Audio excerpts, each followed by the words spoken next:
there, sisters. We are back for a part two Say It Sister conversation. Both Karen and we're in it. We're ready to have a part two about women's safety after the CNN report of the 60 million views of thousands of videos of drugged women being abused. This episode, though, we're looking for solutions. We're looking for solutions by women, for women. We're looking at individual healing, and we're looking for positive actions that men can take, to basically stop other men abusing. Yes, raping, abusing, hurting women and other men.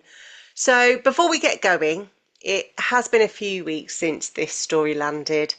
So I want to check in with all of you listeners just to be able to internally name what you're feeling right now. And before we start the conversation, I want to just check in with you, Karen. How are you today?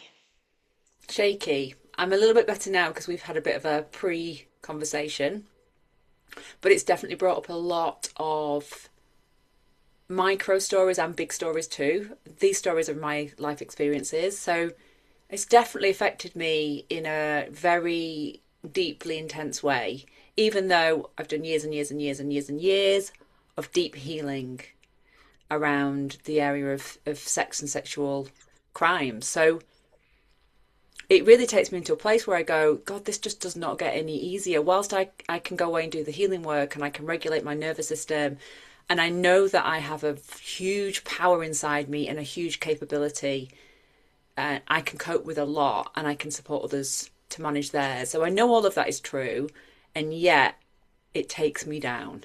And talking about it, I don't want to be here. I don't want to be talking about it. I want to just get on with my life and pretend it's not happening. But that's not the life that I have chosen for myself as a survivor. Like, I knew that that wasn't going to work for me, and I did try it. I tried to ignore, and it made me very ill. So I do want to sort of say that out loud, for any women that are, listening and thinking, oh, I don't want to go there, I don't want to go there. It will make you very, very sick in the long run.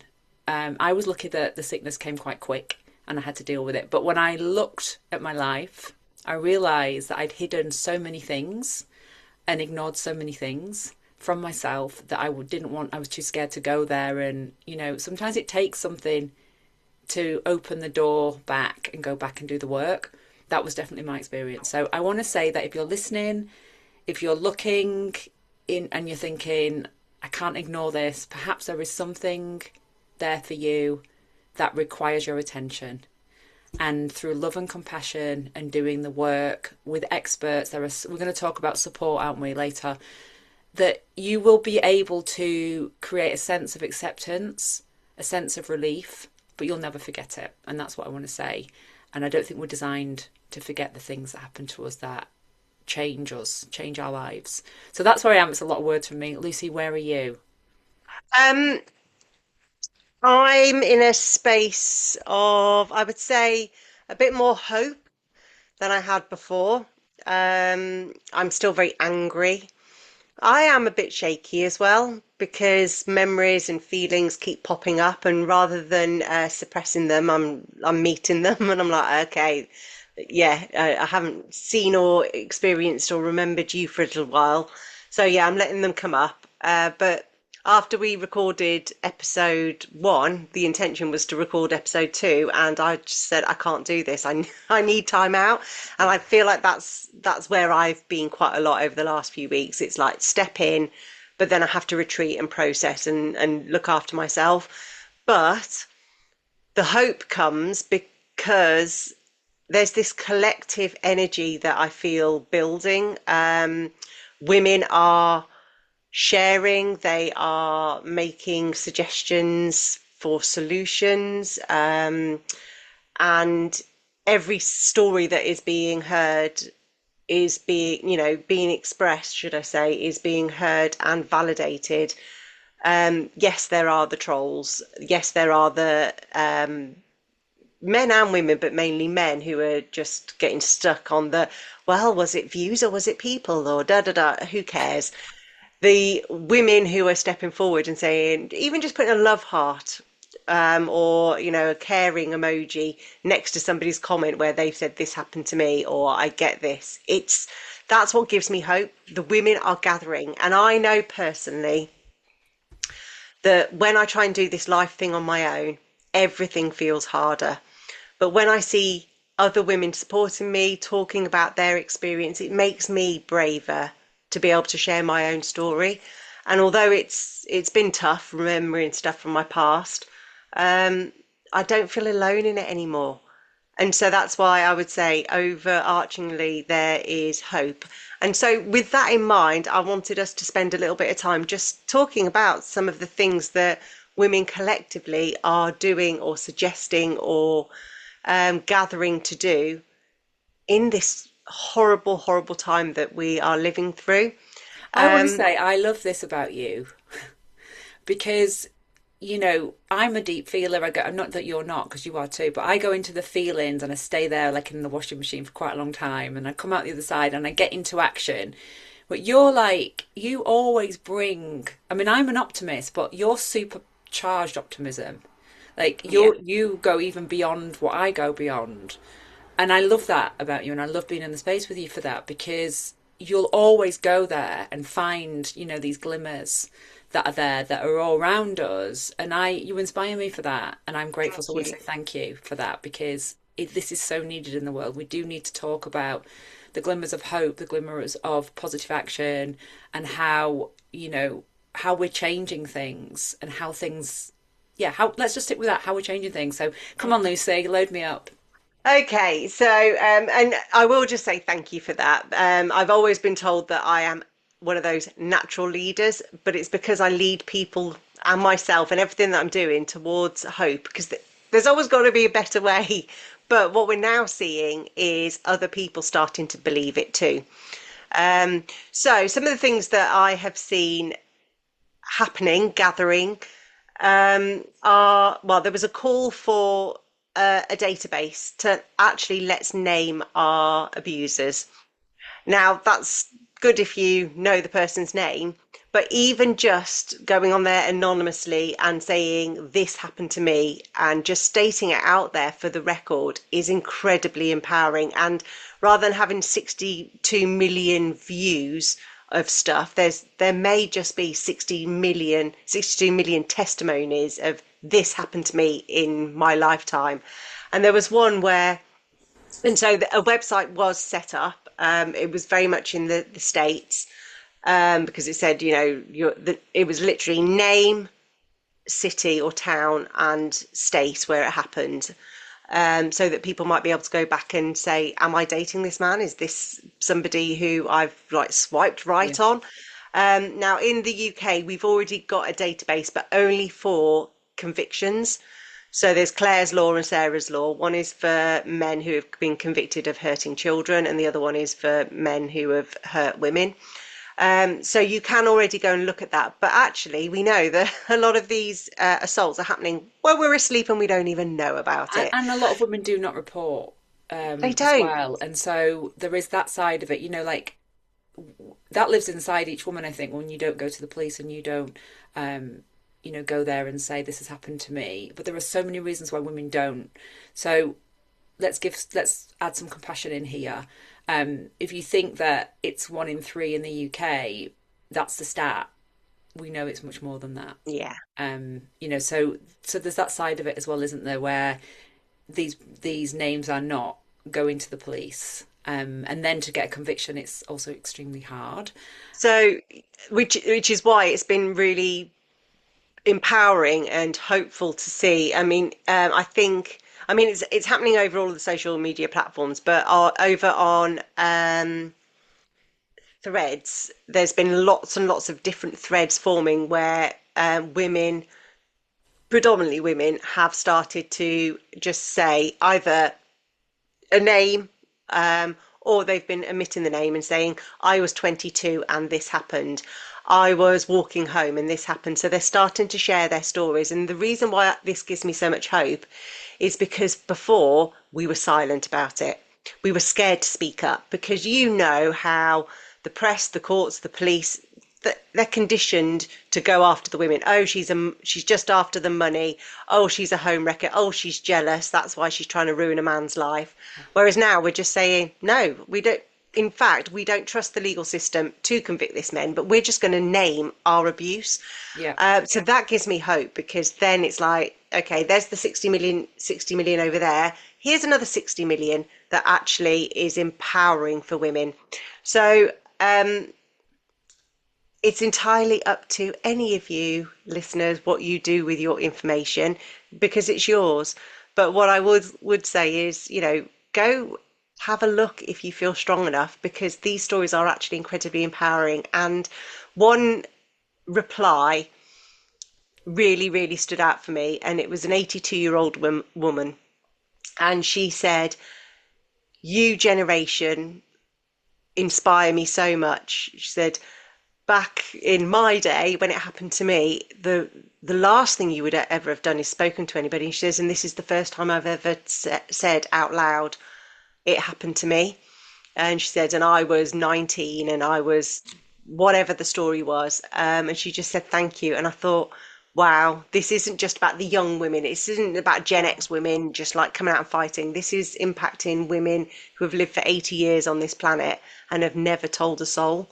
And the support that she got, and all the love hearts, and the "we hear you, you're so brave, blah de blah." It was amazing. So what are your thoughts on that? I'm just thinking that when I had a quick look and I saw that Donald Trump was on there, and I whooped. And I didn't go any further than that, but I was like, it did something inside me that was like, and I've been having a lot of those experiences recently where I see something positive. This week's been harder for that because I've really struggled this week, but in the weeks before, I'm having these like crazy emotional outbursts of things, and there's a lot of happiness, there's been a lot of joy and just celebration, and it's like, and also I've seen things that I've thought that's really beautiful, and I've just sat on the sofa in front of everyone and started crying, and then going, look how beautiful this is, and I'm showing like my husband something, and he's like, "You all right?" And I'm like, yes, like this is me. This is the real me when I'm unfiltered. I am highly emotional, and if I see something, you're gonna know I have enjoyed it. You're also gonna know if I'm angry. So I whooped at that, and I was like, yes, like we all know he's guilty, you know, but to see his name on there was just like a Yeah. moment of like, I don't, yeah, I don't. I'm saying joy. It wasn't joy, but it was just pure like, thank God, like he's been Yes. named, even though we know he's been named because he's in the Epstein files, and there's But countless. it was like, it's really claiming it. It was like, yeah, actually, Donald Trump was my abuser. Um, but there were the amount that were like, I was in a sorority house, or I was at a frat party, or I was walking home after visiting my nan. And it just goes to show that every single woman on there has done the things that every single woman does. We walk home, we, visit a garage in the evening to get fuel. We go to a party. We go on holiday with friends. We, get into taxis with people. These are just normal everyday things. And so therefore we feel a bit of shame when it happens to us. We're like, oh my God, what did I do? Why me? Was I stupid? And actually, no, there was an abuser who saw you and took an opportunity. Yeah, None of this is with you. And I think Giselle saying shame must switch sides has ignited something yeah, within women. So I will say that there is so much positive content out there on social media for you to be able to feel like you're not alone. And even if you don't comment, just reading some of these comments is phenomenal. And of course, we are seeing like people saying, "Oh, well, you can get arrested for slander or libel for writing oh, that stuff." We're like, "Oh, yes, another way to silence the women. Come then on, that, let's yeah, we've been there. I throw mean, the that law at that's them." I've talked about this before in another podcast. That's exactly what happened to me. When I confronted my abuser, and what I got back was, this is liable. I will sue you. You're making it up. It's because you're having Silence, woman. infertility issues. I mean, you name it. It got thrown in my direction, and part of me was like, God, yeah, he could. He could go to the police Mm. and say that I'm creating slander for him. He could. It was like, if you continue, this is what's going to happen. And I was scared about that because I knew this guy was a lunatic by now. But then I was like, you go to the police, you're going to be, it's going to be very much out, Yeah. what you've just done. So you can And take it that will any way you carry him want. around. Yeah, Yeah. that would carry him around, that seeded out forever. Yeah, and not only Um, that, a lot of people knew what he'd done because I told a lot of people. yeah, And the yeah. word got out, and the word got out around his business, and the word got Mm. out around the industry that he works in because people made sure it did. So yeah, so it's one of those, isn't it? But all of that stuff that gets sort of sent back to us, it's almost like, yeah, they could do that, and yet I'm still going to stand in my truth. I'm still going to stand in my power. Well, I think this is what gave me hope. It was like, well, actually, if there were, let's just say there were 62 million um, stories on this database. Are there going to be 62 million libel cases going through the courts? I doubt it. You know, No. it's like, go on, threaten us, but there are more of us than you almost. And there was also the fact that one of the women had written, is like, do you know what? We've tried being silent. We've tried doing the be safe and not go down the legal route. None of that's worked because there's 62 million of you downloading this stuff. Yeah. There's also another TikTok trend with men who are showing videos of what they do if their women refuse sex. And some of them have got like mannequins and they're stabbing them or they're beating them up and punching them. And this is like quite a trend on over on TikTok. So again, it's like, okay, if your partner has abused you, name it, say it, do it, you know, even if it's just telling a friend or telling their future partner, just get the message out that these people are not safe, however you do it. But there's also, I don't know whether you saw in the news a couple of weeks ago that the first ever conviction, it was in Scotland, Yeah. for a man being sent down for, oh, well, it wasn't murder, manslaughter, or it Manslaughter. should Yeah, be I saw woman that. slaughter. And he got Yeah, off let's yesterday, didn't name it he? woman slaughter Yeah, because it. he got it off. He got off yesterday. I saw that, and there's Oh an no, that was amazing. no. This is a different one. So Ah, in Scotland he got convicted, and celebrate for that. woman slaughter. Yeah, But the guy in England, he got off. But let's face it, no, every single woman knows he did do those things. There yeah, just wasn't enough evidence to be able to say without reasonable doubt. But the more and more we are highlighting, and you know, the Crown Prosecution Service are trying to put these cases forward, it gives us hope because it's not just women talking about it yeah, openly without shame and saying this happened to me. It's also the system saying, and if this does happen, we are going to show you that if you harass people, you will end up in court. If you harass somebody at work, your company will be fined and measures put in place. If you drive your partner to suicide just to escape you, you will be done for man stroke woman slaughter. yeah. So I feel like this is why I do have hope, and it's fueled with a lot of anger, but things are starting to change. And there are lots of petitions out there that you can go and sign on all kinds of women's matters. But actually, that all that means is you just put your name on a link to say yes, support this, or no, I don't support that. So that's like almost like the easiest thing that you can do. Yeah. Um, but one another thing, because you know well, we're both a little bit witchy, but I've seen calls for global prayers or spells or Yeah. calls to release burned stuff you know, on certain days or at certain times. And again, that's creating some kind of energetic shift as well. I say a prayer every single night before I go to bed because I'm desperate. And when I get desperate, I pray. And it's not even that I have a set religion or anything like that anymore. It's just, God, spirit, source. What I don't even care what the word is, but it's like that universal energy of love. I pray to that and I pray and I just say, please help us. Like we are so lost. Please help, these men to make better decisions. Please help them to connect back to their hearts. Please help them to feel.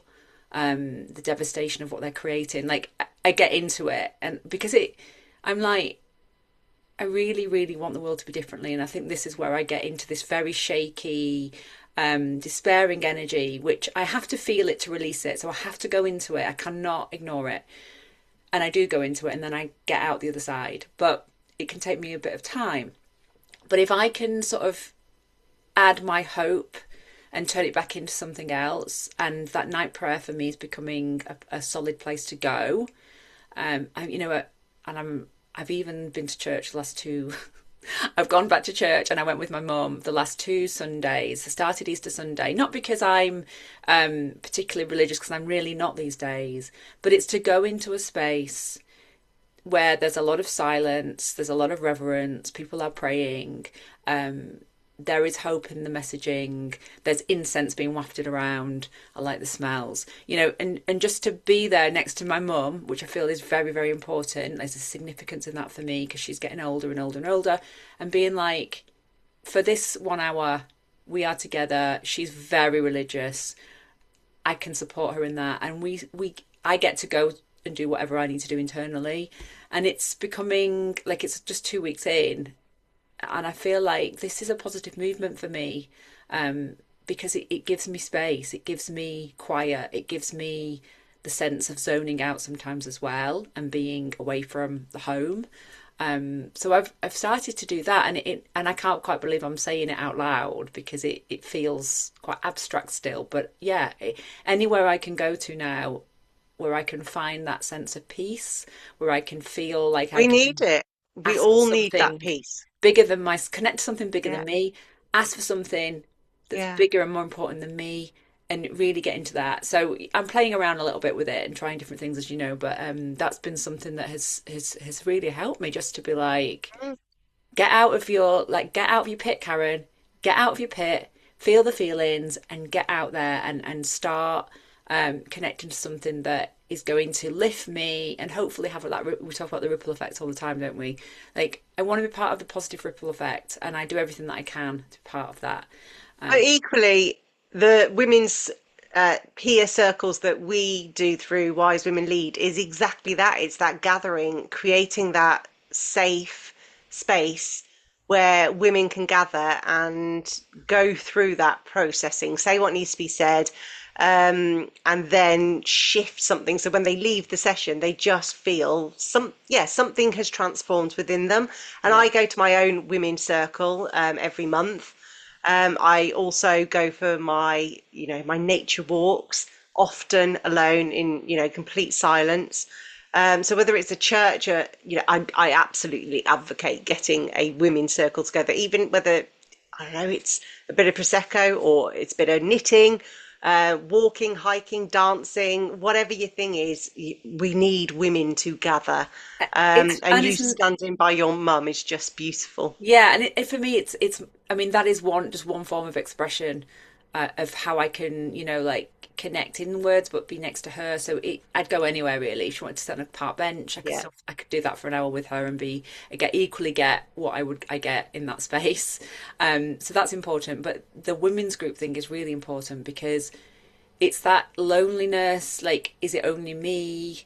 And when we have the conversations, as we know, because we've got each other, we realize that we've been through exactly the same things, and we Yes. are struggling with exactly the same things, and sometimes we've got antidotes for each other because we're a Yeah. bit further along the journey, or we just know something, and and that really, really helps. And other times we do the work together and we're both at exactly the same place, and it's really amazing what happens. Because if I say something and then you go, that exactly happened to me, and I go, oh my God, it's not just me. And the thing with us in our work is that we can hold space, we can create the right environment, a sense of safety, a sense of wonder, or you might say, a sense of like creating visions. And so when we all plug into that, something miraculous happens, and you can feel it. And when we know that we're feeling it, we know we're in our bodies, and that's where our power lies. And so, I'm saying to all of the women listening, go find your tribe, go find your group. If you don't know, get in touch with us and come and join our groups, because this is where we start to feel a true sense of woman, who we are, what we're here to do, looking at the past, coming into the present, and then shaping the future in a different way. Like, I don't know anything else that is more important right now in the world. Um, Absolutely. yeah, I do want to talk And about something well, I was else. just no, all I was going to say was, the fact is we know how powerful this is, but actually, the systems knew this too, which is why it became illegal for women to gather, Yeah, and then all the stigma around it. And so, actually, it's just really badass to to meet as women, and just give a big FU to the system that tries to stop us. So that's just me, because I always feel so empowered and like, yes, this is for all of my ancestors that were never allowed to do this. I get to do this. yeah. And Um, our inner peace is vital. That we yes. can find a place of inner peace, however we find it. And if we are cultivating that in a really conscious way, and we're doing it with others, that's a huge ripple. And I want to say that that is non-negotiable, and that is not, anyone's right to take that from us. They will try and take it from us, and they will succeed sometimes.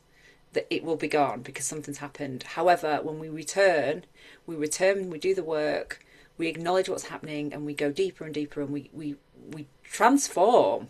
Our emotions want to move. They don't want to stay stuck in our bodies.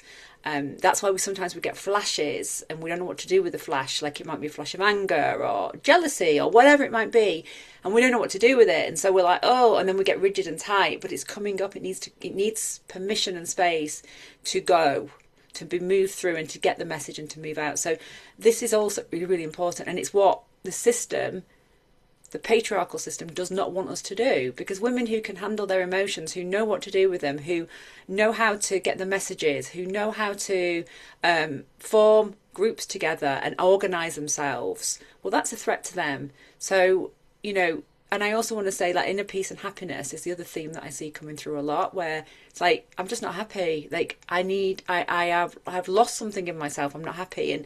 And it can feel a little bit frivolous in the world when we've got wars going on, we've got abuse But there's happening. always been wars going on.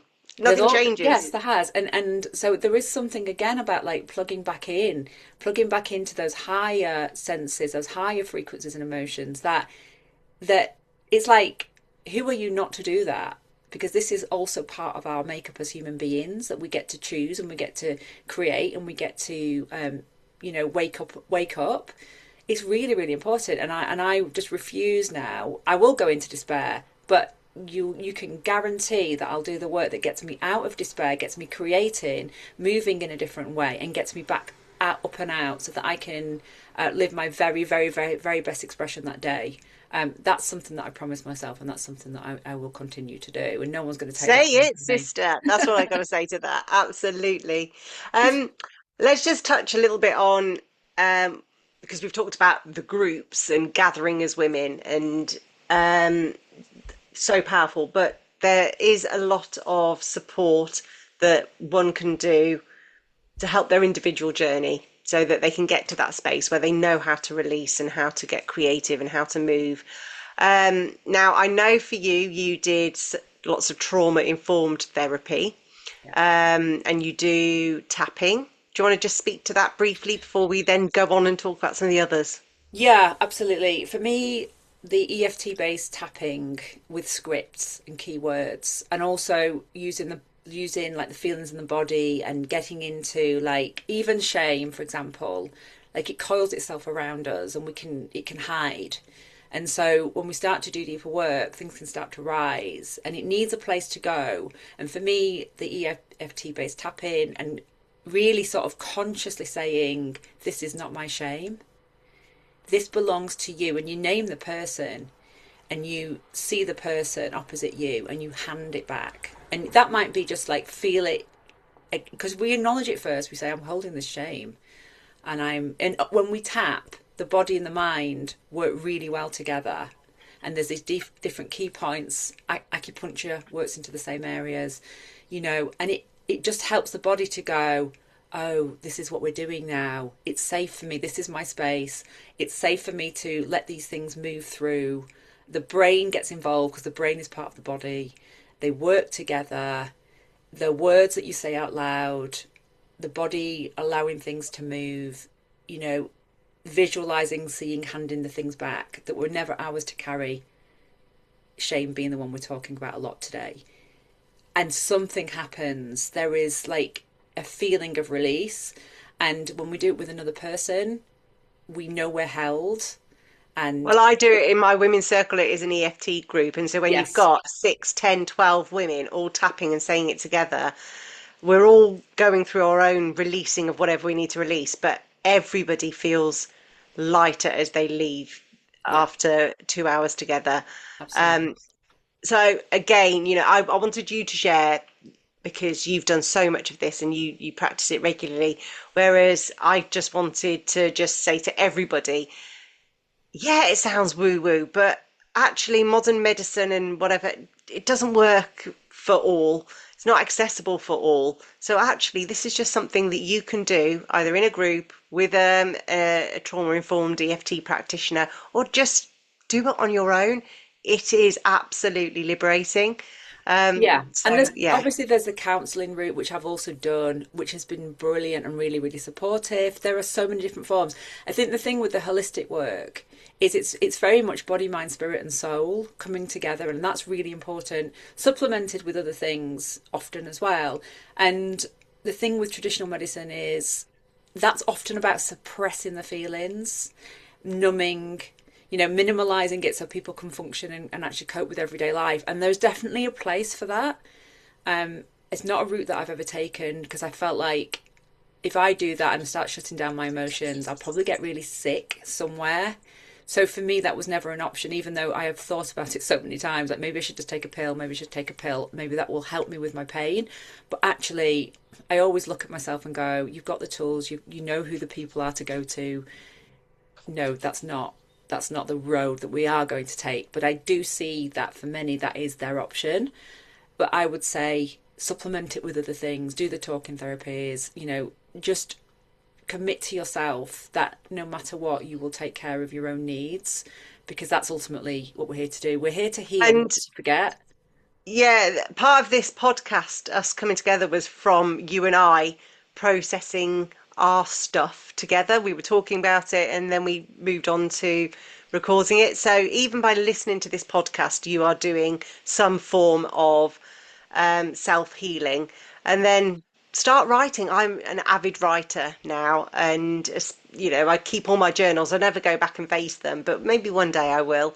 But it's everything that I'm thinking, I'm feeling, I'm angry about, I'm remembering, and I'm getting it out there. And as I'm writing, it's making sense of stuff for me. But you can equally go and find specialist support. One of my friends has done a lot of healing, what we call womb healing Yeah. and hypnosis that takes her back to when she felt truly safe. Yeah. So she can remember what it feels like to feel safe and from there move forward. So everything is out there for all of us. Now, on another personal level, what you can also do is join advocacy groups so that again, even you may not feel like you're ready to heal, but you might have this anger and you need it to go somewhere. So actually direct it into advocacy groups that are enabling others to make the change on your behalf. Maybe even write to your MP for better cybercrime legislation or better legislation when handling or managing victims of abuse in the legal process. That whatever the thing is that you're angry about, there is a channel for you to join. And we will post some of the groups in the bio afterwards so that you've got all of them. But yeah, I just don't want you to feel like I've got all of these feelings and I don't know what to do about it, because there's some of it is processing, some of it is getting into action and being able to do something. So the final bit then, go on, let's talk about the men. Apart from just stop hurting women, let's Yeah. go there. What Well, suggestions have you got for the as I men in was our as lives? I was looking at this, I was like, oh my gosh, it's like when girls get periods. So basically, as a mother, I'm looking at Catalina and I'm seeing some little changes, and I'm like, I really want to make sure she's aware of her body's going to change and what's going to happen before she has her first period. That's really important to me. So she doesn't just have a period and be like, what the hell's happening to me? I'm bleeding. So that's that. And then I was thinking about, this whole thing around looking at your children, like, so that would be the thing for girls. Obviously, there are other things that we're looking out for as well. But for boys, it's like, watch your children. Watch what they're doing, watch where they're spending their time, watch what they're playing on, watch what their behaviour's doing, watch your children and watch them very closely and have the conversations before they're so far in. Because just as with the periods example, our kids need a certain amount of appropriate information before they get hooked onto things. And I think that's really, really important. And I honestly think that the days of just giving your kids like tablets and in headphones and letting them sit there, because I see so many parents doing it everywhere you go, you know what I mean? The kids have got the headphones on and they can probably see what they're doing and what they're watching, but it's they're in their own silo. And so where's the engagement? So that's my thing. If we can take care of our children in a really good way, then we have hope, because some of these men are too far gone down the line now. So that's where I'll I'm at. speak to the men who are too far down the line, or the grown-up men, should I say? Let's talk about the grown-up men, because what I want you to do, men, is just to call out the bad behaviour. So if your friend is harassing women when you go out on a night, say, man, stop it. Let them have fun on their own. They don't need you being a jerk. And do it with your full gusto. Not like, all kind of passive or make it into a jokey banter. No, stand up to them, name it for what it is. Just saying you're being a lech, you're being a creep, or why are you checking out that 14-year-old in a school uniform? That's gross, man. Stop Yeah. it. So that's the first thing. Men, check your men. We always say, you are the 5 people you hang around with most. So make sure you surround yourself with good men. On International Women's Day, there was a an event for men to go and learn how to plait their daughter's hair, Yeah, and lovely. it was just phenomenal. And now these groups are opening up all over the world, which is just phenomenal. Yeah. And these are really great men who stand in their masculinity and they know themselves and how they want to be a role model for their sons and daughters. Be those men. Yeah. Surround yourself with those men, because the other ones who, through group banter, peer pressure, staying silent when you're seeing the bad behaviors, all you're doing is supporting it and enabling it. So that's my first thing. Men, check your men. Be the I just want man to that share as well, sends. like, Go on. Rich, we went to ballet to take Kathleen to ballet on Saturday, and there's Rich is a little bit ahead with Kathleen now, holding her hand. He's also got the dog, like, so how we managed all that, and he's got a bag. He's got a pink, like, shoe, like really fancy girl thing. It's like a shoe bag and it's round and it's got ballets, and he's holding this bag and he's walking along, and I was sort of a little bit further back, and I was looking at him thinking, oh my god, that's just the cutest picture ever. So I took a quick picture because I was like, I'm just in love with what I'm seeing, like there, and he's totally oblivious to the fact that he's And walking you know along, what? There's nothing because he sexier, doesn't is there? care whether it's a pink bloody bag. But like Yeah. he's enough of a person in his own right, and he's got enough self-worth to not give a shit about something like that. And that's the thing. It's like plaiting your daughter's hair. It's like there's just something really, and I know it feels like a small gesture, yeah, but it's like showing up, saying I'm showing up for my daughter. I'm showing, and yeah, of course I'm going to do that, because why would I not? Yeah. Anyway, Totally. And there are some, on social media as well, there's some great influencers out there who are actually talking about the positive side of masculinity, of how to be a good man. yeah, Um, and so one of them was brilliant. Well, this was actually a woman that was saying it. It was an African woman, and she said, well, it's quite simple. If you think you are going to rape somebody, call for help. Tell your friend, help me, stop me from doing this.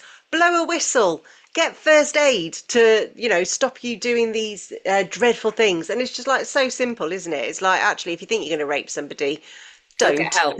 Go get some Yeah, help. get some Seriously. help. Yeah. Yeah, Because there is a simple as thing. that. I remember doing a coaching thing on the streets once, and one of the coaches went over to a guy who was homeless and said, would you like to have a conversation? We're doing free coaching.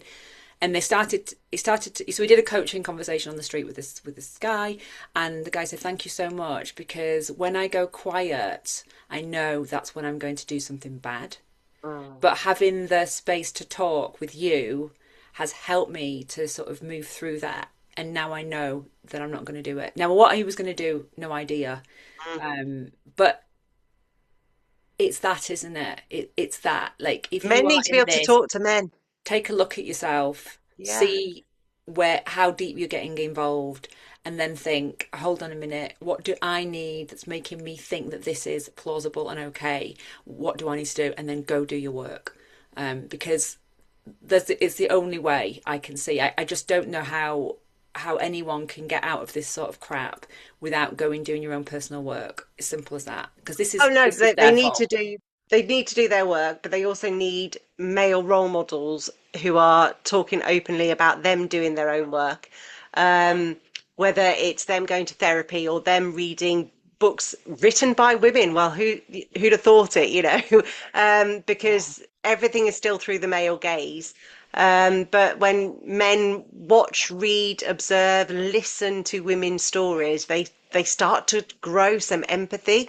So even if it's on your Kindle, so nobody sees what book you're actually reading, or you're listening to some women's podcasts, you know, send some of these to the men. It helps them build empathy and to start to understand what it's like for their sisters, their wives, their mothers, their daughters.